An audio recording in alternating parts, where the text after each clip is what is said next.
ॐ मूकं करोति वाचालं पङ्गुं लङ्घयते गिरिं यत्कृपातमहं वन्दे परिमानन्दमाधवम्। गुरुर्ब्रह्मा गुरुर्विष्णु गुरुर्देवो महेश्वरा गुरु साक्षात् परं ब्रह्म तस्मै श्री गुरुवे नमः। सर्वे भवन्तु सुखिनः सर्वे सन्तु निरामया सर्वे भद्राणि पश्यन्तु मा कश्चित् दुःखभाग् भवेत्। कर्पूरगौरं करुणावतारं संसारसारं भुजगेन्द्रहारं सदा वसन्तं हृदयारविन्दे भवं भवानी सहितं नमामि। ॐ शान्ति।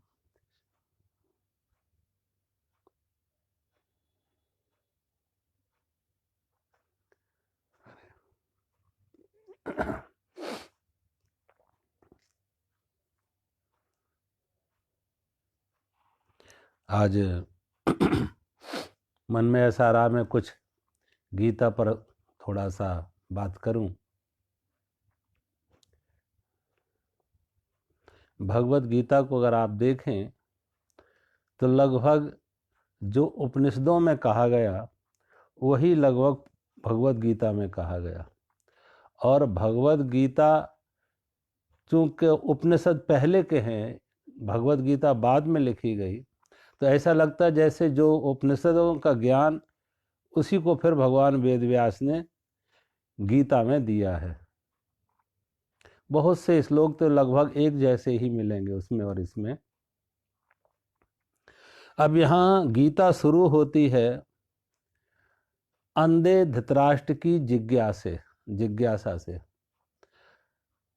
अंधे धृतराष्ट्र जिज्ञासा करते हैं अपने सारथी संजय के सामने कि संजय, धर्म क्षेत्रे कुरुक्षेत्रे समवेता युयुत्सवा माम का पांडवश्चैव किम अकरुवत संजय। संजय, मेरे और पांडु के पुत्र जो कुरुक्षेत्र के मैदान में धर्म क्षेत्र में एकत्रित हुए हैं, तो उनके बीच क्या हो रहा है। अब ये जिज्ञासा किसकी है? अंधे धृतराष्ट्र की। और अंधे धृतराष्ट्र ने जो मुख्य कारण भी रहा महाभारत के युद्ध का, वो भी यही कारण रहा, धृतराष्ट्र मुख्य कारण रहे।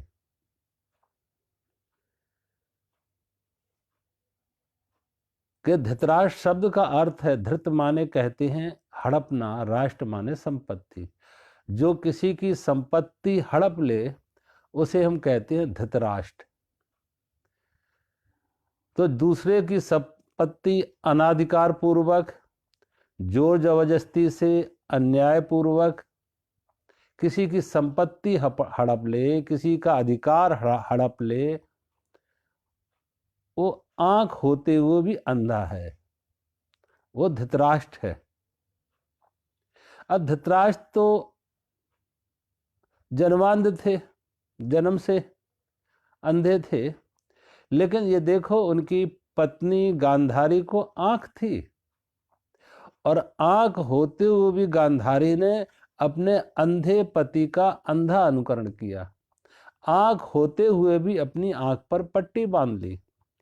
ये नहीं किया कि पति अंधा है लेकिन मैं अपने आंखों का उपयोग करूं उन्हें मार्ग दिखाने में, राह दिखाने में, सतपथ दिखाने में, सत्य का रास्ता क्या वो दिखाने में मैं अपने आंखों, लेकिन उन्होंने भी अपनी आंखों का उपयोग नहीं किया। अब अर्धांगिनी पत्नी को धर्म पत्नी कहते हैं। धर्म पत्नी का अर्थ यही है कि जो धर्म की राह बताए, धर्म के मार्ग पर चलने की प्रेरणा दे, जो जीवन के 4 पुरुषार्थ हैं, धर्म, अर्थ, काम और मोक्ष, 4 पुरुषार्थ जीवन के। धर्म, पहला ही जीवन का पुरुषार्थ शुरू होता है धर्म से, और अंतिम क्या है? मोक्ष। के धर्म की मर्यादा में रह के ही व्यक्ति अर्थ का उपार्जन करे, धन का संग्रह करे, अर्थ उपार्जन करे, और धर्म की मर्यादा में ही काम की निवृत्ति करे। धर्म की मर्यादा में तो धर्म, अर्थ, काम और मोक्ष, और फिर अंतिम जो जीवन का लक्ष्य होना चाहिए वो है मोक्ष, वो है आत्मज्ञान, आत्म साक्षात्कार, दुखों से मुक्त, संताप से मुक्त, पीड़ा से मुक्त, और संसार के इस आवागमन जन्म मृत्यु से भी मुक्त। तो धर्म पत्नी का अर्थ है कि जो इन 4 पुरुषार्थों को करने में पति का मार्गदर्शन करे, इस पति का साथ दे। जहां पति देखा पथभ्रष्ट हो रहा है, पदच्युत हो रहा है, अपने राह से भटक रहा है, तो स्त्री का, पत्नी का धर्म है कि उसे अपनी उस मार्ग पर आरूढ़ होने का, उस मार्ग पर चलने का प्रेरणा दे, बल दे, सहारा दे, साथ दे। लेकिन गांधारी ने अपने इस पतिव्रत धर्म का पालन नहीं किया, उल्टे धृतराष्ट्र को आंख नहीं तो इसने भी आंख पर पट्टी बांध ली, और धृतराष्ट्र ने जो जो अन्याय की बातें करी, अब यहां भी धृतराष्ट्र की पीड़ा क्या है? धृतराष्ट्र की पीड़ा ये जानने की कि उस धर्म क्षेत्र, कुरुक्षेत्र में जो युद्ध के लिए आतुर हमारे और पांडुपुत्र एकत्रित हुए हैं, उनके बीच में क्या हुआ। अब देखो यहां उनका शुरू कैसे हुआ? माम का धर्म क्षेत्रे कुरुक्षेत्रे समवेता युत्सवा माम का पांडवच, मेरे और पांडुपुत्रों के बीच, मेरे, ये मेरा ही, ममत्व ही सारी हिंसा का कारण बनता है, अनर्थ का कारण बनता है, अन्याय का कारण बनता है। अगर ममत्व आया तो हिंसा होगी, अन्याय होगा, अपराध होंगे, मेरा। अब जो मेरे नहीं है उनके प्रति व्यक्ति कठोर हो जाएगा, हिंसक हो जाएगा, अन्यायपूर्ण व्यवहार करेगा, जो मेरे नहीं है। और ये बात खुद धृतराष्ट्र ने भी कही, जब विदुर जी ने धृतराष्ट्र को समझाया कि तुम्हारे पुत्र दुर्योधन, दुशासन आदि पांडु पुत्रों के साथ अन्याय कर रहे, अपराध कर रहे, तुम उन्हें उस अन्याय अपराध करने से रोको। तो धृतराष्ट्र ने अपनी ये कमजोरी व्यक्त की। धृतराष्ट्र ने कहा, विदुर जी तुम ठीक कहते हो कि दुर्योधन, दुशासन आदि पांडु पुत्रों के साथ अन्याय कर रहे हैं, भीम को जहर के लड्डू दे दिए मारने के लिए। जिस लक्षागृह में पांडव रह रहे थे, उस लक्षागृह को लाख का बनाया हुआ था, और उसमें आग लगा दी कि जिससे वो जलकर मर जाए। महाराज युधिष्ठिर को जुआ खेलने के लिए आमंत्रित किया, छल करके उनका सब कुछ जीत लिया, महारानी द्रौपदी का अपमान किया भरी सभा में। अब जो जो हो रहा है ये तुम्हारे कुल का नाश का कारण बनेगा। इसलिए विदुर जी ने कहा, मैं समय रहते तुम्हें सावधान कर रहा हूं, आगाह कर रहा हूं कि समय रहते तुम राजा हो, ये तुम्हारा अधिकार है कि तुम उस अपराध को रोको, अन्याय को रोको, और उसके जो दुष्परिणाम होने वाले हैं एक विनाश के रूप में, उसे तुम रोक सकते हो। अभी ये बीज रूप में है, कल वृक्ष रूप का रूप धारण करेगा, तो फिर रोकना तुम्हारे बस की बात नहीं होगी। इसलिए अच्छा है कि जो आज बीज रूप में है, उस अन्याय को, उस अनर्थ को, उस पाप कृत्य को समय रहते उसे नष्ट कर दो। ये बात जब समझाई विदुर जी ने महाराज धृतराष्ट्र को, तो धृतराष्ट्र ने अपनी असमर्थता, अपनी कमजोरी व्यक्त की।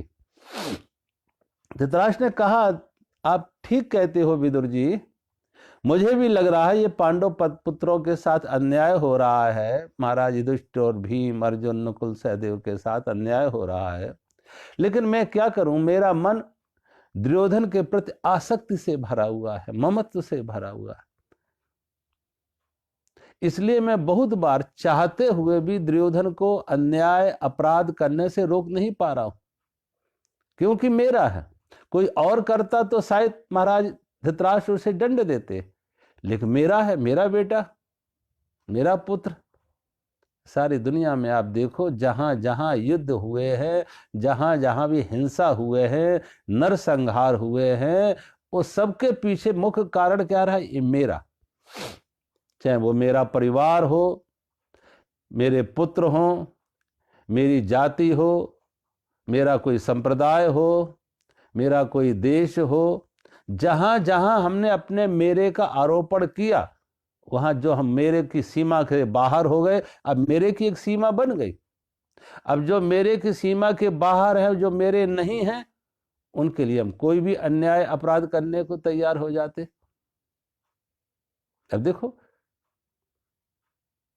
पहले विश्व युद्ध में, प्रथम वर्ल्ड वॉर में लगभग 3.5 करोड़ लोगों की हत्या हुई थी, और दूसरे विश्व युद्ध में 7.5 करोड़ लोगों की हत्याएं हुई थी।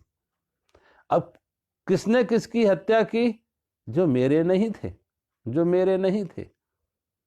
मेरों की सुरक्षा के लिए, मेरों की व्यवस्था के लिए, मेरों की सुविधा के लिए जो मेरे नहीं हैं, उनकी हत्या होती। दोनों पक्ष से, वो किसी भी पक्ष के हों, जो मेरे नहीं है, मेरे की सीमा से बाहर है, उनके प्रति व्यक्ति कठोर हो जाता, हिंसक हो जाता, अन्यायपूर्ण व्यवहार करने लगता। तो यहां पे भी धृतराष्ट्र की मुख्य बात क्या है? मेरे और पांडुपुत्रों के बीच में क्या हुआ? शायद ये मेरे ना होते तो इतनी उत्सुकता ना होती। ये उत्सुकता जो है जानने की कि क्या हो रहा है मेरे,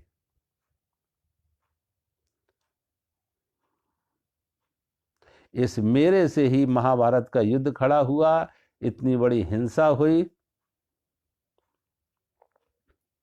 अब संजय बता रहा, संजय के पास एक दूरदृष्टि थी, संजय दूर का भी देख सकता था।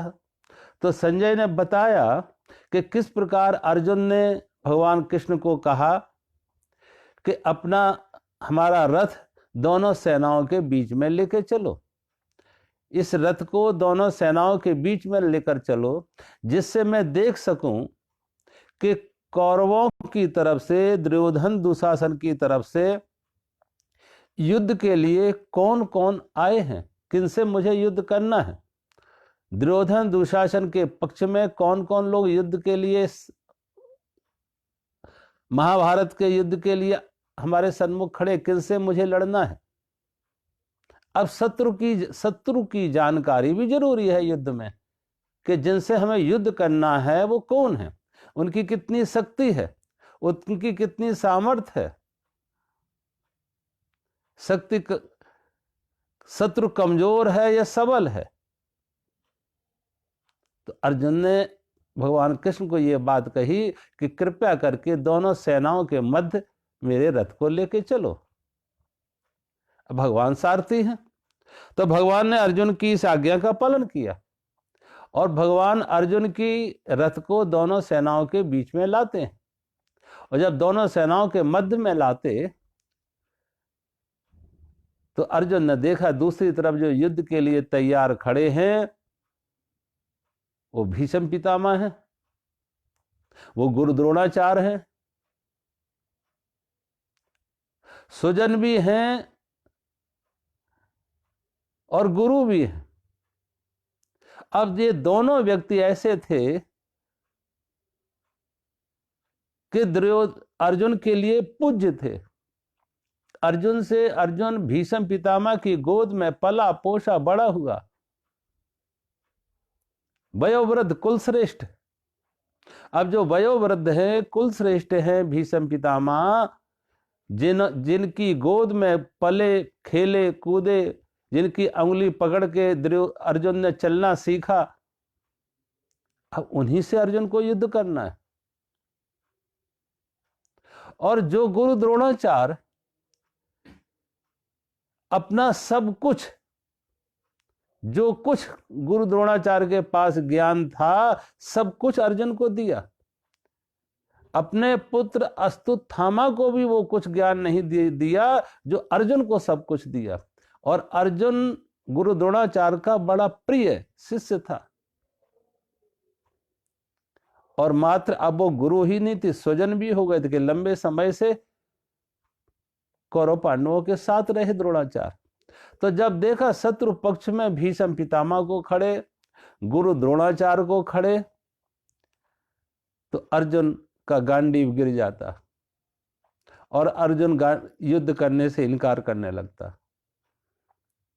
कहा इन अपनों को मार के ऐसा मैं युद्ध करूं, उससे तो अच्छा है कि मैं भिक्षा मांगकर अपना गुजारा कर लूं। व्यक्ति जो भी करता है वो अपनों के लिए करता है। धन का संग्रह करता है, अन्याय करता है, युद्ध करता है अपने और अपनों की सुरक्षा के लिए, कि हमारे सुरक्षित हों, हमारे सुखी हों, मैं सुखी रहूं और मेरे सुखी रहें, मैं सुरक्षित रहूं और मेरे सुरक्षित रहें। इसमें मेरे के लिए तो आदमी सारा उत्पाद खड़ा करता, सारी भाग दौड़ कर रहा है। जितनी भाग दौड़ है वो किस लिए है? मैं और मेरे के लिए। मैं सुरक्षित रहूं और जो मेरे हैं वो सुरक्षित रहे, मैं सुखी रहूं और जो मेरे हैं वो सुखी रहे। तो सारी दौड़ ही आदमी के जीवन की मैं और मेरे की है। अब वही मेरों से मैं युद्ध करूं, अपनों से युद्ध करूं। भीष्म पितामह, गुरु द्रोणाचार्य जो हमारे लिए पूज्य है, अर्जुन के मन में आसक्ति आ जाती, मोह आ जाता। और जब अर्जुन के मन में आसक्ति आती है, मोह आती है, तो युद्ध करने से अर्जुन इनकार कर देता कि मैं युद्ध नहीं कर सकता। अर्जुन का गांडीव गिर जाता, अर्जुन के खड़े रहने की शक्ति भी शिथिल हो जाती। इतनी शक्ति नहीं रही अर्जुन में कि अर्जुन खड़ा रहे, गांडीव भी उसके हाथ से गिर जाता, ऐसा शक्तिहीन हो जाता, निर्बल हो जाता और रथ के पिछले हिस्से में बैठ जाता और कहता मैं युद्ध नहीं करेंगे। और फिर जो जो तरह तरह की मान्यताएं थी, युद्ध हुआ, नरसंहार हुआ, लोगों की मौतें होंगी, पुरुष मरेंगे, फिर ऐसा हो जाएगा, वैसा। अब जो जो तरह तरह की जो मान्यताएं थी, कुरीतियां या कुपरंपराएं या परंपराएं या कुपरंपराएं जो भी थी, उनके अनुसार अर्जुन का मन ढला हुआ था उन्हीं में कि ऐसा अगर युद्ध के बाद पुरुष कम हो जाएंगे तो ऐसा हो जाएगा, स्त्रियां ज्यादा हो जाएंगी तो ऐसा हो, तरह तरह की अनावश्यक वो बातें कर रहा है। लेकिन भगवान कृष्ण भी चुपचाप सुन रहे हैं। भगवान कृष्ण ने कुछ नहीं बोला। गीता के पहले अध्याय में अर्जुन बोलता रहा और भगवान मौन होकर सब सुनते रहे। देखो, जो भी अच्छे मनोचिकित्सक होते हैं वो ऐसे मनोरोगियों को पहले मौका देते हैं खाली होने का, कि वो खाली हों, वो अंदर से खाली हों। तमाम उनके अंदर जो तरह के तमाम विचार, तमाम तरह की भावनाएं, तमाम तरह के इमोशंस, सेंटिमेंट्स, थॉट्स जो सप्रेस किए हैं उनकी निवृत्ति हो। जो अनकॉन्शियस में दबे पड़े हैं, जो व्यक्ति के अशांति के कारण हैं, वो जो फोड़ा अंदर तकलीफ दे रहा वो फूटे, पस बाहर निकले, आदमी थोड़ा हल्का हो। तो भगवान श्री कृष्ण ने अर्जुन को पूरा मौका दिया खाली होने का। इसलिए पहला अध्याय भगवान कृष्ण में कुछ ना बोला। अर्जुन विषाद योग, अर्जुन विषाद का, अर्जुन ने अपना विषाद व्यक्त किया। जो विषाद अंदर में लिए बैठा था, जो पीड़ा, जो दर्द, जो बेचैनी, जो दुख अंदर लिए बैठा था, उसे प्रकट किया, खाली किया। और जब खाली किया अर्जुन ने, पूरे के पूरे अध्याय में भगवान ने मौन होकर सुना। किसी आदमी को देखो, अगर फोड़ा हो जाए और फोड़े इसमें बड़ी टीस हो रही है, बहुत ज़्यादा टीस हो रही है, पीड़ा हो रही है, दर्द हो रहा है, तो योग चिकित्सक, शल्य चिकित्सक क्या करता है? पहले उसका ऑपरेशन करता है, और ऑपरेशन करने के बाद एक बार पस बाहर निकला तो थोड़ी राहत आ जाती, चैन मिल जाती, दर्द कम हो जाता, और फिर उसके ऊपर मलहम लगाता, फिर ऐसे ट्रीटमेंट ऑइंटमेंट लगाता है जिससे वो घाव भरे। ऐसे ही भगवान ने पहले पूरा मौका दिया कि इसके अंदर जो फोड़ा बना है, जो पीड़ा बनी है, वो पीड़ा बाहर निकले, बाहर व्यक्त करे। और तरह तरह से उसने अपनी सारी पीड़ा, सारा मवाद जो अंदर दुख का मवाद था, वो सारा का सारा अर्जुन ने निकाला, और भगवान ने उसे निकालने में उसकी मदद की, मौन रह के उसकी बात ध्यान से सुनी। ये भी बड़ी बात है कि जब कोई बात कह रहा हो तो उसको, उसकी बात ध्यान से सुनो। अगर कोई ध्यान पूर्वक ना सुने, उसकी सुनने में भी उपेक्षा करे, तो निकालेगा नहीं। उसको ऐसा लगे कि सुन, जो सामने जिस व्यक्ति को मैं कह रहे हैं वो पूरा रुचि लेके, पूरा सम्मान पूर्वक रुचि रख के मेरी बात सुन रहा है, और जितना वो सुनने में रुचि दिखाएगा उतना ही बोलने वाला कहने में रुचि दिखाएगा, उतना ही बोलने वाला अंदर से खाली हो जाएगा, पूरी तरह खाली हो जाएगा, क्योंकि वो देख रहा है कि सामने वाला व्यक्ति रुचि ले रहा है।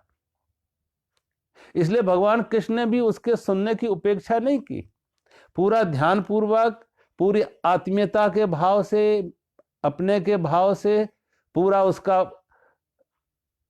मित्र बन के, हितैषी बन के, पूरे की पूरी उसकी बात सुनी कि अर्जुन अंदर से खाली हो, क्या क्या पीड़ा लिए बैठा है। अब कोई डॉक्टर के पास जाओ, पहले डॉक्टर रोग को अगर समझे नहीं कि रोग क्या है, तो इलाज कैसे करेगा? इसलिए डायग्नोस पहले करते हैं कि रोग का कारण क्या है, और जब रोग का कारण मालूम होता है तो डॉक्टर को सुविधा हो जाती है फिर रोग का इलाज करने में, रोग का उपचार करने में।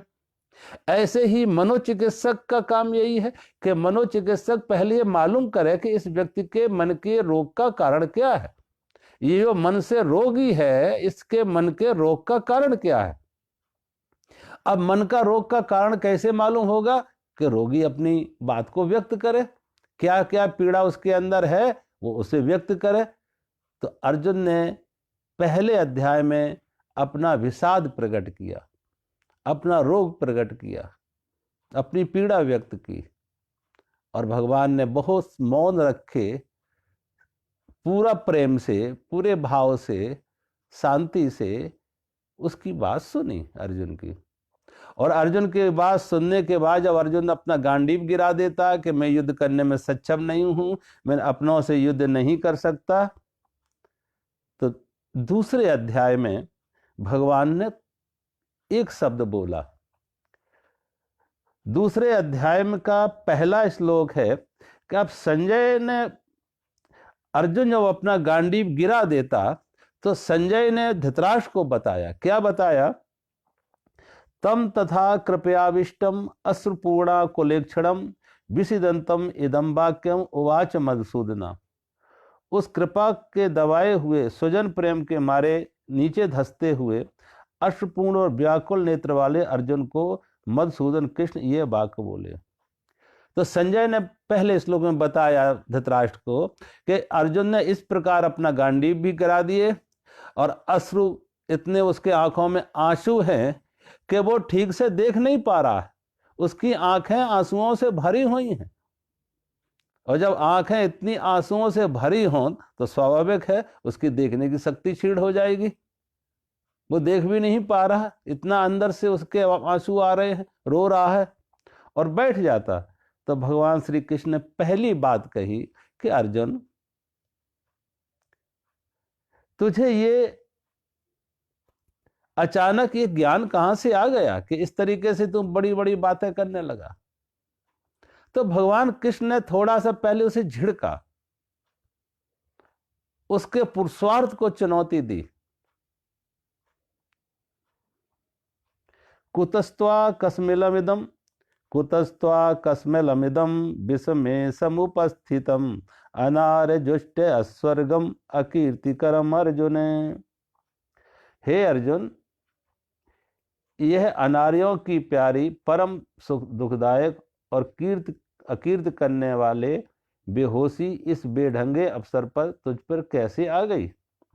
भगवान श्री कृष्ण ने 3 बातें कही। अनार्जुष्ट अस्वर्गम अकीर्तिकरम। देखो, हम कोई भी कृत्य करते हैं तो इन 3 बातों से करते हैं। हमारे काम करने में जो प्रेरणा हो, या कहते हैं जैसे कोई पौधा लगाते उसमें पानी डालते हैं, तो जमीन उपजाऊ है, पानी डालते हैं तो अच्छी जमीन पर पानी डालने से वो पौधा जल्दी उगता है। ऐसे ही हम कोई भी कर्म करें तो कर्म करने की प्रेरणा, कर्म करने का उत्साह, कर्म करने की ताकत हमें बाहर से कैसे मिलती है? 3 बातों से मिलती है। एक तो इस बात से कि अनार्जुष्ट, कि वो काम हम कर रहे हैं जो पहले हमसे पहले श्रेष्ठ पुरुषों ने किया है, अच्छे भले लोगों ने किया है, सम्मानित लोगों ने किया है। उन लोगों ने किया है जिनके आज इतिहास बन गए, जिनकी कथाएं दूसरों के लिए प्रेरणादायी हो गई। तो जिन श्रेष्ठ महापुरुषों ने पहले जो कर्म किए हैं, जो आज हम सब के लिए, समाज के लिए, सभी के लिए प्रेरणादायी हैं, वो व्यक्ति प्रेरणादायी है, उनके किए कर्म हमारे लिए प्रेरणादायी हैं, जो श्रेष्ठ लोगों ने जो हमसे पहले किया है। तो भगवान कृष्ण ने पहला तो यही कहा कि देखो अर्जुन, जो कुछ तुम कह रहा है ये अनार्जुष्ट है, मतलब श्रेष्ठ पुरुषों द्वारा आचरण किया हुआ नहीं है। तो इससे पहले भी ऐसे श्रेष्ठ लोग जो हुए हैं, जिनका तुम अनुसरण कर रहे हो, उन्होंने ये नहीं किया। क्या नहीं किया? कि अर्जुन तुम युद्ध तो करते रहे, आज तक बहुत अर्जुन ने, देखो अगर भगवान कृष्ण के सामने अर्जुन की जगह बुद्ध होते, सोचो, अर्जुन की जगह भगवान कृष्ण के सामने भगवान बुद्ध जैसे लोग होते, महावीर जैसे लोग होते, तो शायद ये गीता आगे ना बढ़ती और भगवान कृष्ण युद्ध में उसे रत ना कराते। अर्जुन है जिसके अंदर छात्र धर्म भरा हुआ है, युद्ध जिसकी पहचान बन गई है, और एक नहीं अनेक अनेक युद्ध अर्जुन ने जीते। जो रजोगुण का प्रतीक है, युद्ध जिसकी पहचान बन गई है, गांडीव जिसका पहचान बन गई है। और अब जो श्रेष्ठ लोग हैं, जो जिन्होंने न्याय के लिए युद्ध किए हैं, समाज की व्यवस्था के लिए युद्ध किए हैं, अगर छत्री राजा या जो न्याय के पद पर बैठे हैं, सुरक्षा के पद पर बैठे हैं, अगर वो सुरक्षा नहीं देंगे तो समाज में व्यवस्था कैसे कायम होगी? फिर तो जो अपराधी हैं, चोर चपाटे हैं, लूटपाट करने वाले, उनका प्रभुत्व होगा, उनकी जोर जबरदस्ती चलेगी, कमजोर को दबाया जाएगा, उनका हनन होगा, उनके साथ अन्याय होगा। तो राजा का काम यह है, जो न्याय पर बैठे हैं सुरक्षा के लिए, ऐसे न्याय करने वाले लोगों का काम है कि समाज में व्यवस्था बनाने के लिए दंड हो। जो अपराधी प्रवृत्ति के लोग हैं उनको दंड दिया जाए, और जो शुभ प्रवृत्ति के लोग हैं उन्हें सम्मानित किया जाए, तो अपराध को रोका जा सके और शुभ की प्रेरणा दी जा सके।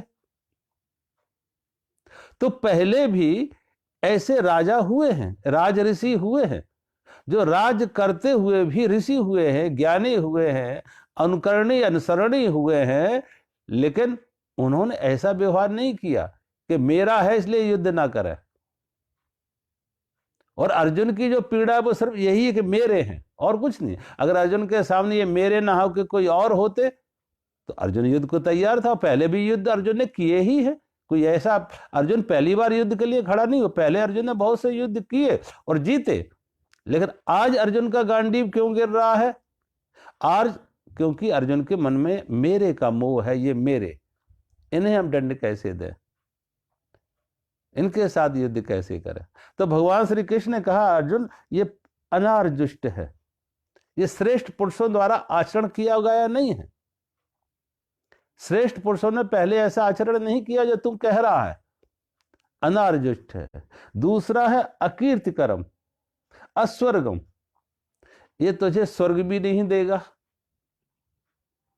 ये तुझे स्वर्ग भी नहीं देगा, क्योंकि शास्त्र तो ये कहते हैं कि युद्ध के मैदान में धर्म की रक्षा के लिए, अधर्म मिटाने के लिए, न्याय की रक्षा के लिए, अन्याय को मिटाने के लिए, अगर युद्ध के मैदान में मौत भी होती है तो स्वर्ग मिलेगा।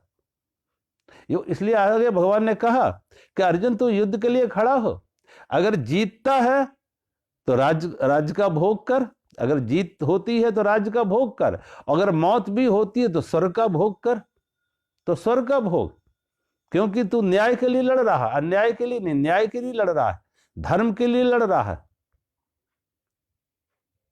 आज भी हम देखें सारी दुनिया में हमारी सेनाएं धर्म की रक्षा के लिए, देश की रक्षा के लिए, देश की सीमाओं की सुरक्षा के लिए युद्ध कर रही।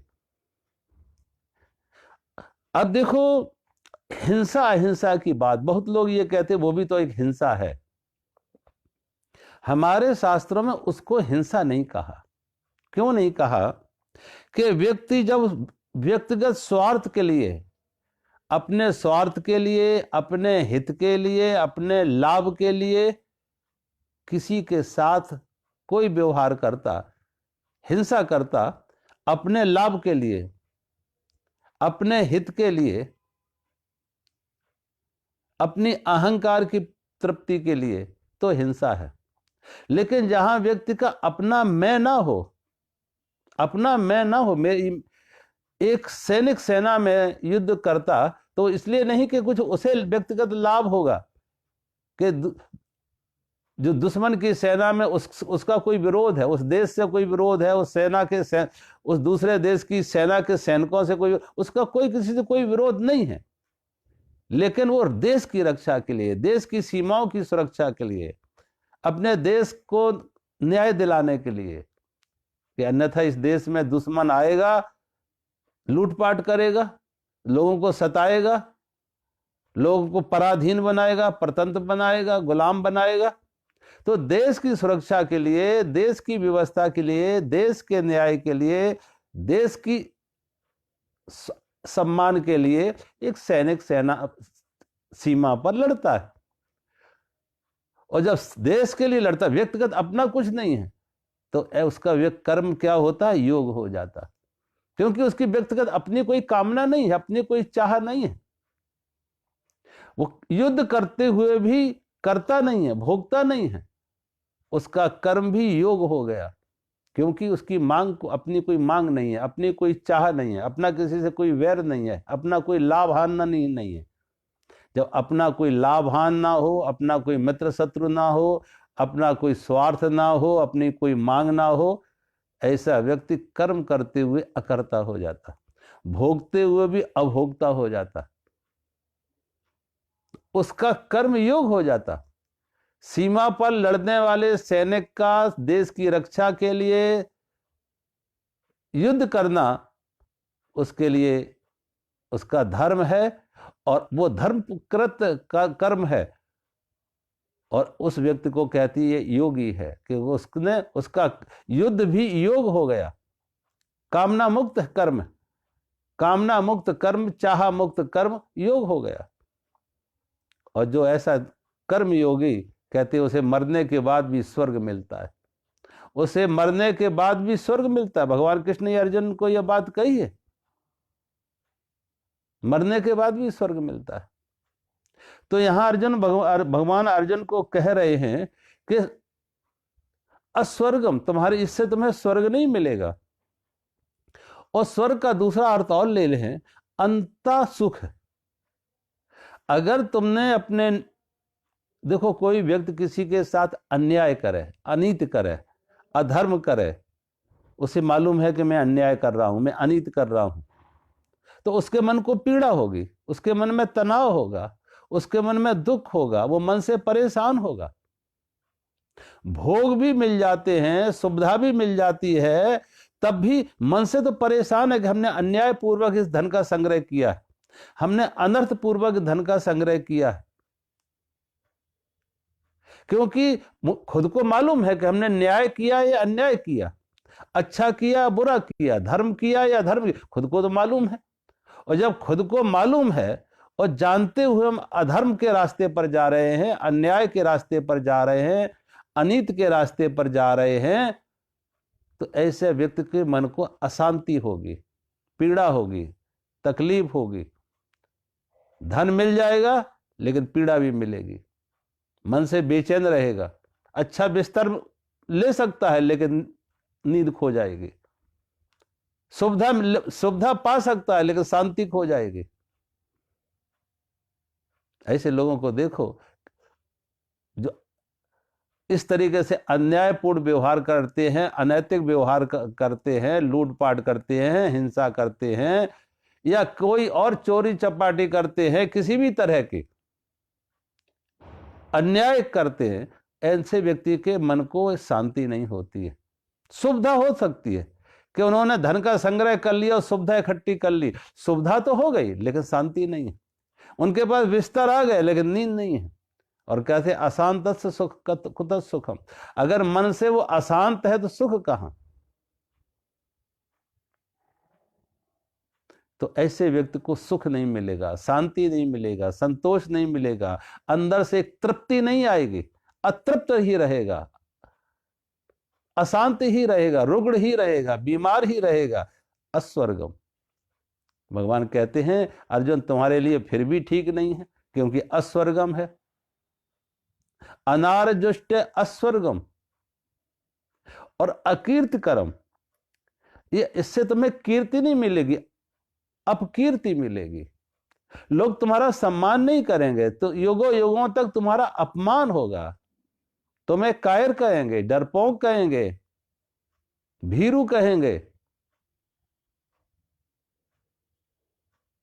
तो इससे तुम्हारा सम्मान नहीं होगा, अकीर्ति करो, तुम सम्मान के पात्र नहीं होगे। इतिहास तुम्हारा इतिहास लिखा जाएगा तो उसमें तुम सम्मान सूचक शब्द नहीं होंगे, अपमान सूचक शब्द तुम्हारे साथ जोड़े जाएंगे। तो कीर्ति भी नहीं मिलेगी। और हर व्यक्ति के लिए कर्म करने के लिए ये तीन बातें प्रेरणादायी होती हैं कि श्रेष्ठ पुरुषों जैसा हम आचरण करें और हमारी भी गिनती श्रेष्ठों में हो। श्रेष्ठ पुरुषों जैसा आचरण क्यों करना चाहते हैं कि हमारी गिनती भी श्रेष्ठ पुरुषों में हो, और जैसे श्रेष्ठ पुरुषों को याद किया जाता है कल मुझे भी उसी तरह से याद किया जाए, श्रेष्ठ पुरुषों की पंक्ति में हमें भी रखा जाए और मुझे भी उसी तरीके से याद किया जाए। इसलिए व्यक्ति श्रेष्ठ कर्मों की तरफ जाता है। अनार्जुष्ट अस्वर्गम दूसरा व्यक्ति इसलिए करता है कि मेरे मन को शांति मिले, मेरे मन को शांति मिले, संतोष मिले, तृप्ति मिले। इससे तुम्हें मन को शांति नहीं मिलेगी, संतोष नहीं मिलेगा, तृप्ति भी नहीं मिलेगी, अस्वर्गम। और अकीर्तिकरम, जो तुमने सोचा था कि मुझे मेरा इतिहास बने, मुझे आदर्श माना जाए, श्रेष्ठ पुरुषों में मेरी गिनती हो, वो भी नहीं होगी। श्रेष्ठ पुरुषों में तुम्हारी गिनती नहीं होगी, आदर्श भी नहीं माना जाएगा, बल उल्टा अपकीर्ति होगी। कीर्ति ना हो के अपकीर्ति होगी। हम राम को याद करते हैं तो रावण को भी याद करते हैं, हम कृष्ण को याद करते हैं तो कंस को भी याद करते हैं। इतिहास दोनों के बने, राम का भी इतिहास बना और रावण का भी इतिहास बना, कृष्ण का इतिहास बनाओ, कंस का भी इतिहास, दोनों को सोचो। राम के मंदिर बनते हैं और रावण के पुतले जलते हैं। राम के तो मंदिर बनते हैं, राम तो हमारे लिए पूज्य हैं, वंदनीय हैं, आदर्श हैं, और रावण सबके लिए निंदनीय है। रावण सबके लिए निंदनीय है। राम को कीर्ति मिली और रावण को अपकीर्ति मिली। कृष्ण को कीर्ति मिली और कंस को अपकीर्ति मिली। आज न कंस रहे न कृष्ण रहे, लेकिन कीर्ति अपकीर्ति तो रहे, यश अपयश तो रहे। आज एक की पूजा मानते हैं, दूसरे को अश्रेष्ठ मानते हैं। और जब आप देखें लोगों को, जिस तरीके से शास्त्रों में है कि जब रावण था तो रावण खुद भी अशांत था, कंस था तो कंस को रात को नींद नहीं आती थी, हड़बड़ा के उठता था, दौड़ता था, भयभीत होता था, कृष्ण कृष्ण कह, मन भयभीत था, मन डरा हुआ था, मन बड़ा अशांत था। तो कौन सा स्वर्ग मिला उसे? इसलिए भगवान कृष्ण अर्जुन को ये 3 बातें कह रहे, अनार जुष्ट अस्वर्गम अकीर्तिकरम। अर्जुन इससे तुम्हें अनारजुष्ट है और श्रेष्ठ पुरुषों द्वारा किया हुआ नहीं है, ऐसा श्रेष्ठ पुरुषों ने कभी आचरण नहीं किया, तुम्हें मन को शांति देने वाला नहीं है, स्वर्ग देने वाला नहीं है और कीर्ति देने वाला भी नहीं है। इसलिए तुम ऐसा कर्म क्यों करना चाहते? ये तेरे अंदर भाव कहां से आ गया?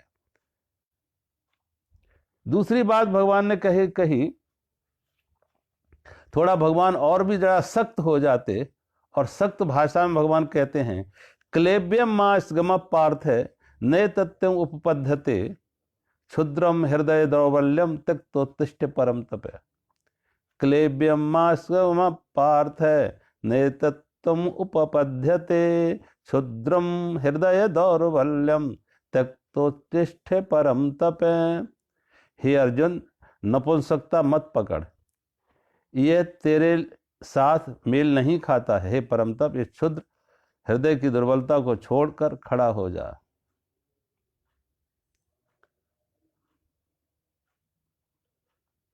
क्लेब्यम मास्गम पार्थ है, यहां भगवान ने एक अर्जुन को नाम दिया पार्थ।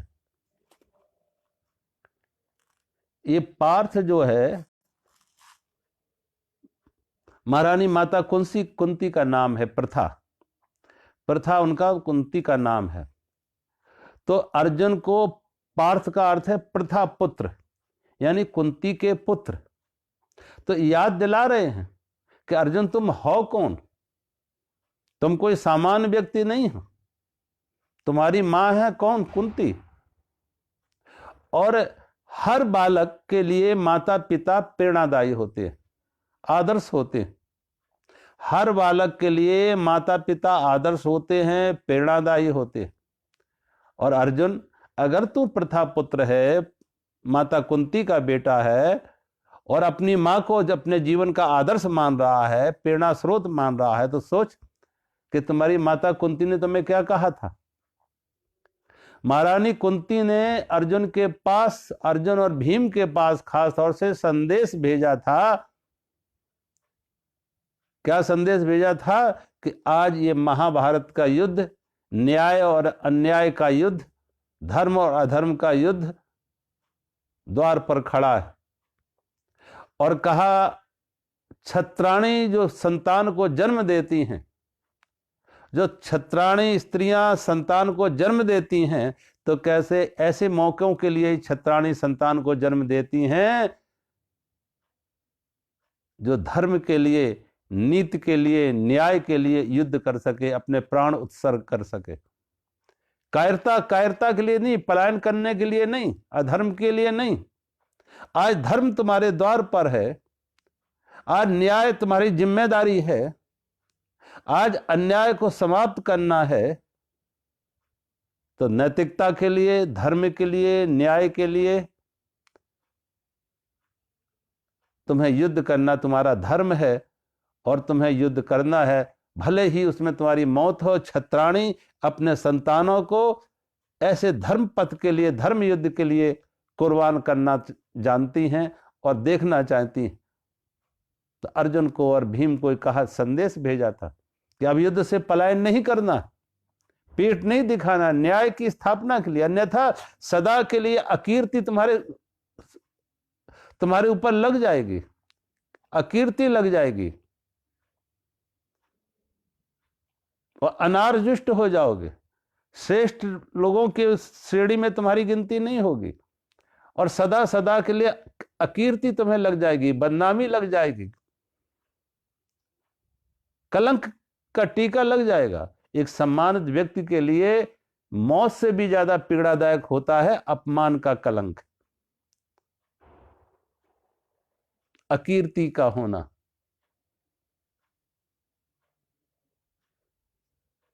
इसलिए माता कुंती ने तुम्हें जो संदेश भेजा उसे भी याद करो। तो इसलिए पार्थ को बीच में लाए क्लेब्यम और कहा तुझे ये नपुंसकता कहां से आ गई। शायद है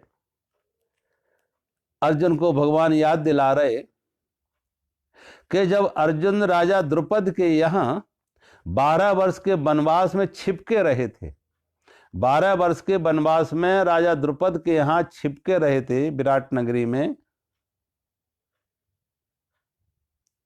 विराट नगरी में छिपके रहे थे,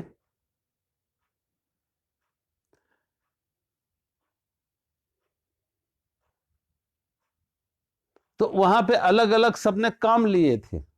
क्या काम लिए थे? अर्जुन ने भीम ने रसोई का काम लिया था, रसोइये का काम। द्रौपदी ने परिचारिका के रूप में वहां की रानी की सेवा ली थी। और अर्जुन ने क्या काम, और महाराज युधिष्ठिर ने क्या काम लिया था? महाराज युधिष्ठिर ने काम लिया था कि राजा के साथ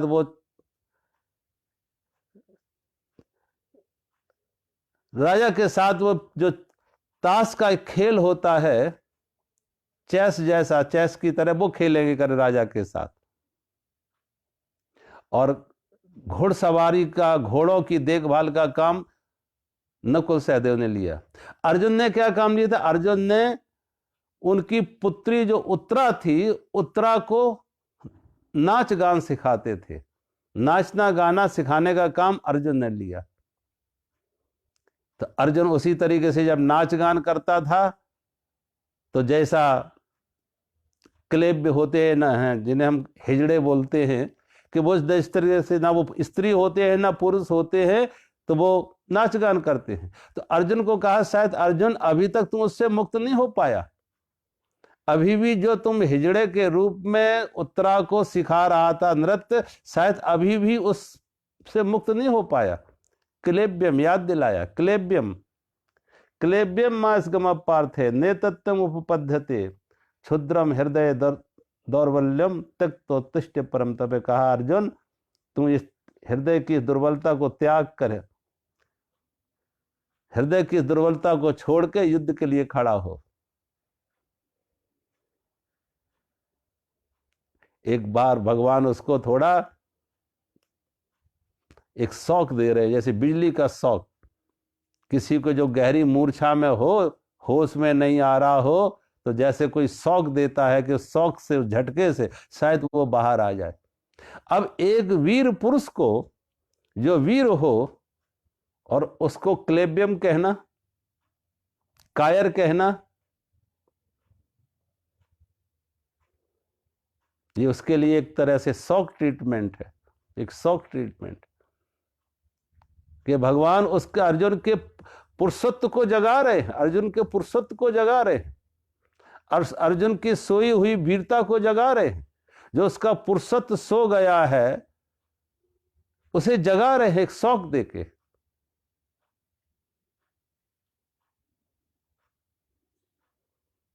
और कोई व्यक्ति होता, शायद एक सामान्य कोई सारथी होता, तो ये बात नहीं कह सकता था, लेकिन ये भगवान कृष्ण थे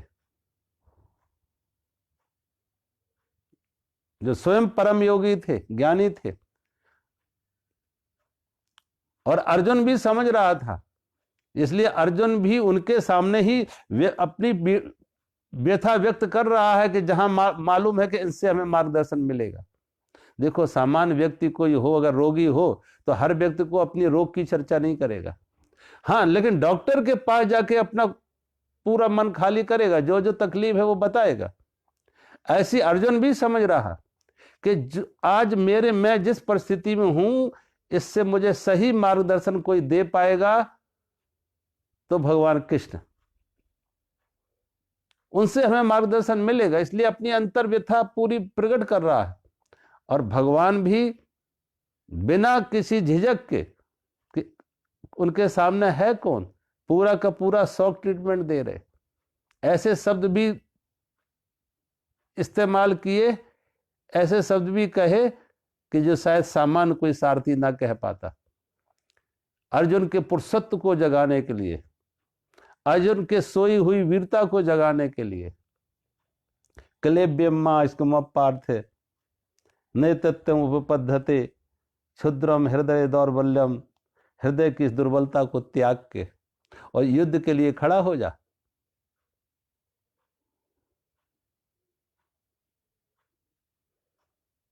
ये हृदय की दुर्बलता, ये कारण कहां से बनी? ये मेरे से के, ये हृदय की जो दुर्बलता आ जाती है, ये मेरों के कारण से, मेरे।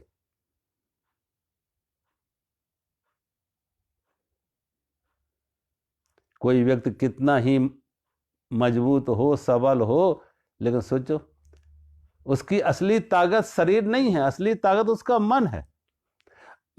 ताकत का, शक्ति का जो मुख्य स्रोत है वो आदमी का मन है। कितना ही शरीर से मजबूत व्यक्ति हो, शक्तिशाली हो, लेकिन उसका कोई अपना बहुत नियर एंड डियर हो, बहुत नजदीकी हो, और उसकी मृत्यु हो जाए, वियोग हो जाए, तो सोचो वो व्यक्ति अपने पैरों खड़े होने में सक्षम नहीं है। अब उसका अपना शरीर ही अपने शरीर को संभालने, अपने पैर ही अपने शरीर के भार को संभालने में सक्षम नहीं है, वो बैठ जाएगा। अर्जुन का यही हुआ कि अर्जुन का जो ममत्व इतना गहरा था, और जितना ज्यादा अहंकार गहरा होगा उतनी गहरा ममत्व होगा।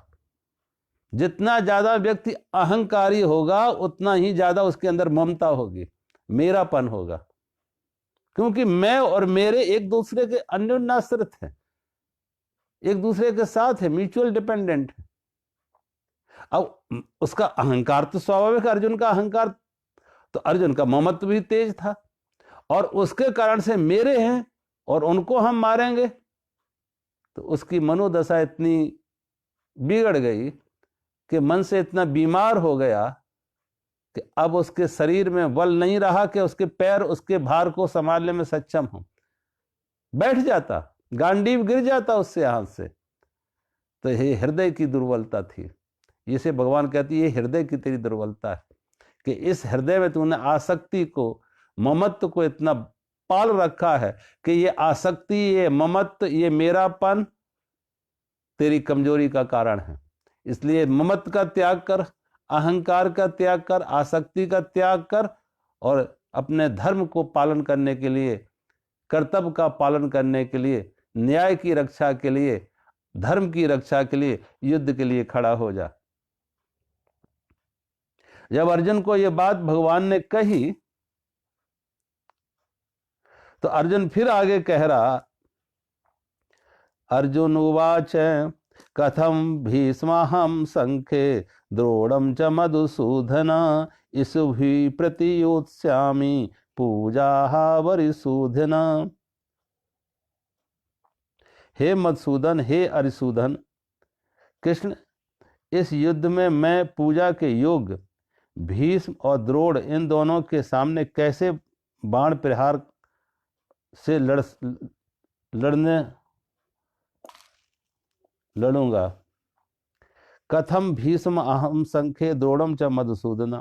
भगवान कृष्ण को मधुसूदन कहा कि मधु राक्षस का वध किया था भगवान ने, इसलिए भगवान का नाम एक मधुसूदन पड़ा। मधु नाम के असुर का दमन किया था, वध किया था, इसलिए भगवान का नाम मधुसूदन। या अरिसूदन वही है, अरिसूदन का अर्थ है दुश्मन का वध करने वाले। तो अर्जुन अपनी व्यथा व्यक्त कर रहा फिर भगवान के सामने कि मैं कैसे युद्ध करूंगा। एक तरफ भीष्म है, दूसरे वहीं साथ में द्रोण भी है। अब व्यक्ति दो जगह युद्ध करने से डरता है, एक स्वजन से, एक गुरु से। स्वघात नहीं कर सकता और गुरुघात नहीं कर पाता। और यहां दोनों व्यक्ति हैं, एक तरफ स्वघात है कि अपने दादा, अपने पितामह भीष्म, और दूसरी तरफ गुरु द्रोणाचार्य, अब अर्जुन की मुख्य पीड़ा मात्र दुर्योधन और दुशासन नहीं, क्योंकि यहाँ पे गुरु द्रोणाचार्य भी हैं, कृपाचार्य भी हैं और पितामह भीष्म भी हैं। इनके साथ कैसे युद्ध करूं? और अर्जुन कह रहा कि इनके साथ युद्ध करने से अच्छा यह है कि मैं इनका युद्ध ना करके अगर मुझे भिक्षा मांग के या गुजारा करना पड़े तो वो करना मेरे लिए शुभ होगा। गुरु न हत्वा ही महानुभावान श्रेयो भोक्तुम भैक्षमपि ह लोके हत्वार्थ कामास्तु गुरु निहेवे भुंजीय भोगान रुद्र प्रदिग्धान। अर्जुन कह रहा है कि ऐसे गुरु की हत्या करके न से अच्छा है कि मैं भिक्षा याचना करके गुजारा कर लूं। इन महानुभाव गुरुजनों को न मारने के कारण इस लोक में यदि भीख मांगकर भी खाना पड़े तो भला है। सोचिए तो सही, क्या इन गुरुजनों को मारकर अर्थ काम का रुधिर से लिप्त भोगों का उपभोग करूं?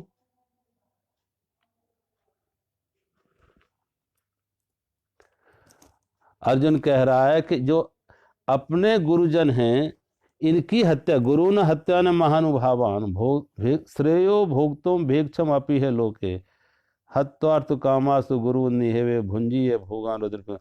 कि अपने गुरु की हत्या करके, पितामह की हत्या करके, अपनों की हत्या करके, और जो मुझे धन मिलेगा, पद मिलेगा, प्रतिष्ठा मिलेगा, संसार शासन मिलेगा, क्या वो खून से सना, अपनों के खून से सना नहीं होगा? और जो अपनों के खून से सना होगा भला वो मुझे कहीं सुख दे पाएगा? अपने गुरु की हत्या करके हम धन लेना चाहेंगे, प्रतिष्ठा लेना चाहेंगे, पद लेना चाहेंगे। अपने पितामह की हत्या करके हम वो धन पद लेना चाहेंगे, तो जो भोग भी मिलेंगे वो भोग नहीं होंगे हमारे लिए। वो गुरु और पितामह स्वजनों के खून से सने होंगे, गुरु के रक्त से सने हुए होंगे, और बार बार वो हमें भोग सुख कैसे दे पाएंगे? बार बार ये मन में बात रहेगा कि हमने अपने गुरु की हत्या की, इस धन के लिए, इस पद के लिए, इस अधिकार के लिए हमने अपने गुरु की हत्या की, हमने अपने पितामह की हत्या की, अपने स्वजनों की हत्या की। तो वो सुख, वो संपत्ति भला हमें सुख दे पाएगी? वो साधन, वो सिंहासन हमें शांति दे पाएगा? इसलिए ऐसे तो अच्छा ये है कि मैं भिक्षा याचना करके अपना गुजारा कर लूं। अपनों को मार के जो धन संपत्ति अधिकार हमें मिलेगा, उससे तो अच्छा यह है कि मैं भिक्षा याचना करके अपना गुजारा कर लूं, तो कम से कम मन को शांति तो रहेगी। सुख भोगों में नहीं है, सुख मन की अवस्था में है। अर्जुन जो कह रहा बात ठीक है कि सुख भोगों में नहीं है, सुख मन की अवस्था में है। अगर हमारे मन की अवस्था बिगड़ जाती है, मन अशांत हो जाता है, क्योंकि अपनों की हत्या करने पड़ रही, अपने पितामह की, अपने गुरु की, और उससे हमें जो भोग भी मिलेंगे वो भोग नहीं होंगे, वो मेरे लिए रोग होंगे, वो पीड़ादायक होंगे, क्योंकि गुरु के और स्वजनों की खून से सने हुए होंगे। उससे तो अच्छा यह है कि मैं भिक्षा याचना करके अपना गुजारा कर लूं। वो हमारे लिए भले ही रूखी रोटी मिले, जमीन पर शयन मिले, लेकिन कम से कम मन को शांति होगी कि हमने अपनों की हत्या नहीं की, अपनों को मार के कहीं सुख मिले। युद्ध इसलिए किए जाते अपनों की सुरक्षा के लिए, अपनों की व्यवस्था के लिए, अपनों को संभालने के लिए, और अपनों की ही हत्या हमसे हो, अपनों को ही मारना पड़े, तो ये तो हमारे लिए श्रेयकर नहीं है। इससे अच्छा था कि मैं भिक्षा याचना करके अपना गुजारा कर लूं, भीख मांग के जीवन गुजारा कर लूं। अर्जुन भीख मांगने को तैयार है लेकिन युद्ध करने को नहीं, क्योंकि अपने हैं। इन अपनों के साथ युद्ध कैसे करूं? अपने गुरु, अपने पितामह, अपने स्वजन, इनका घात कैसे करूं? और इनके खून से सना हुआ जो राज्य मुझे मिलेगा, जो सिंहासन हमें मिलेगा, जो सुख हमें मिलेगा, जो वैभव विलासता हमें मिलेगी, भला वो सुख देगी? क्योंकि हर समय मन में ये रहेगा कि मन को पीड़ा रहेगी कि उनके खून से सना हुआ हम भोजन कर रहे हैं, उनके खून से सने हुए सिंहासन पर मैं बैठा हुआ हूं। वो सिंहासन नहीं मिलेगा, मुझे सूली दिखेगा कि उनका रक्त उस पर बहा, उनके रक्त का सना हुआ भोग हम कर रहे हैं, उनके खून से सना हुआ भोग हम कर रहे हैं। ऐसे भोजन में सुख मिलेगा? ऐसे बिस्तर पे नींद आएगी? ऐसा सिंहासन सिंहासन होगा या सूली होगी? सोचो, वो तो सूली होगी, वो सुख नहीं मिलेगा। उससे तो अच्छा है कि मैं भिक्षे याचना करके अपना गुजारा करूं। अर्जुन भगवान के सामने ये प्रस्ताव रख रहा कि मेरे लिए, इसलिए युद्ध करना मेरे लिए संभव नहीं है, कृपया करके कृष्ण मुझे युद्ध करने के लिए विवश मत करो, हम इनके साथ युद्ध कर नहीं सकते। अर्जुन जब इस प्रकार से अपनी व्यथा व्यक्त करता है कि हम युद्ध करने में असमर्थ हैं, तो अगले श्लोक में भगवान ने फिर किस तरीके से अर्जुन ने और एक अपनी पीड़ा व्यक्त की कि ये भी निश्चित नहीं है कि मैं उनको जीतूं या वो मुझे जीत सके। कौन जाने, मान ले युद्ध भी किया और युद्ध करके भी मैं ना जीत सकूं और वो जीत गए। ये भी हम नहीं कह सकते हैं कि इस लोक में मेरी विजय होगी या उनकी विजय होगी, कौन अधिक बलवान है, वो हमें जीतेंगे या मैं उन्हें जीतूंगा। तो कहते ना, धन भी गया और धर्म भी गया, अधर्म पर पैर भी रखा, अनीत पर पैर भी रखा, गुरु के संहार के लिए, स्वजनों के संहार के लिए खड़ा भी हुआ, और फिर भी हम हारे। तो कौन जाने कि हम जीते या ना जीते। तो अर्जुन ने दूसरा प्रश्न किया। कल इस पर आगे चर्चा करेंगे, आज यहीं विराम करते हैं। मेरा सभी को बहुत बहुत प्रणाम। हरि ओम।